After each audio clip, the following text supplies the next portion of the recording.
I'm really excited to be in this room, particularly because we have hunger for power, authority, and survival.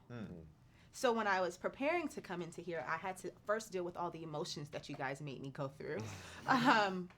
But I kind of want to break it down in that aspect. We see the mayor introduced in the film trying to get his people to not destroy their homes, not destroy their neighborhoods, but no one's listening to him. Right. So what was it like playing that character as a black man, knowing that you can't even reach your own people? I'll tell you, the interesting way of how Catherine shot that scene was, as an actor, you prepared for the scene. Right.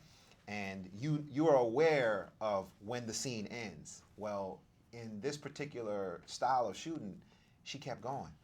You didn't hear the word cut.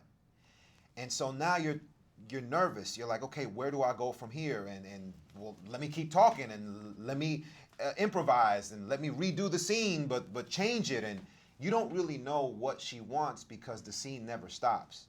And I think that those are the parts that made the movie, were the parts where I was nervous because whatever I had prepared for was no longer happening. Now it's just, and the crowd is getting more and more anxious and violent. And I think that's the magic behind the way that she was able to get that performance from me and in the rest of the film. Wow, I'm actually happy to know that. Yeah. Because watching it, I was scared for you. Yeah. When you were on that, I was really scared too at that moment. At that point in time, I was like, okay, what's happening? When is she gonna yell cut? Right. But I gotta stay in character. And that's where you start seeing more real nervousness because it was really happening. And we know that you had to go through those emotions because there was a sense of survival. So when we're introduced to your character, I mean, you're not necessarily trying to do wrong. And I know that in The Walking Dead, you had this very brutal death. But for some reason, the way that you died this time, I didn't expect you to go. Yeah, I think that was what was important to me about it. I kind of broken it down into 3 different, core emotions here. There's the initial fear of seeing the cops that kind of gets him moving. But then there's something about after that first hit in which it's a possibility that you're going, but he hasn't fully accepted that yet.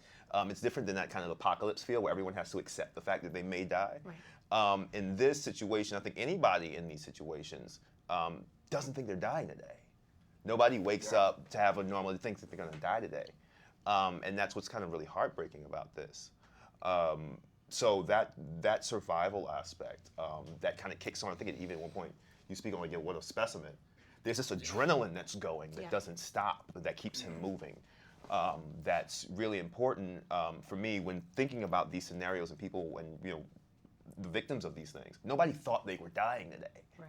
That's what's really lost here, is that we hear somebody else died today. This person woke up today thinking every day would be like a normal day.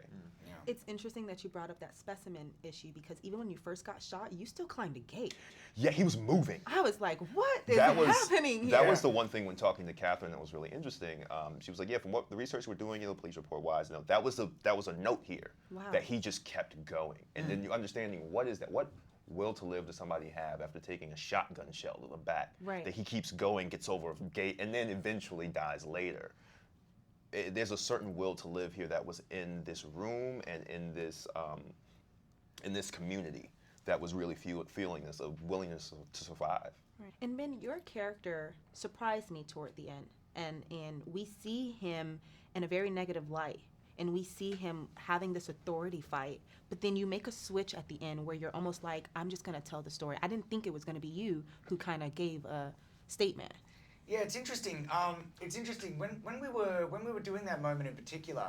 Catherine and I were talking a hell of a lot about this particular character's disconnect, and his disconnect with, which sort of pilfered out into his relationship with other people and everything like that. And that disconnect is the idea of like, we're screwed, but he has no emotional investment in it in that weird kind of way. Do you know what I mean? Like, and that disconnect sort of.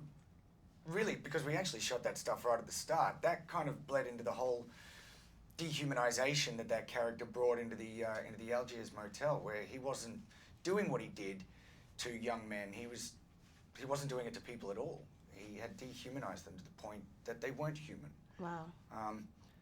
Which gives him permission gives him permission for himself to do what he does. Right. Now you have this. Yeah, it's a yeah. Whew. But that was Okay. I think it was a great way to approach this interview. Yeah. Is understanding those perspectives. Thank That you. was Yeah, that was really great. That was really good. Thank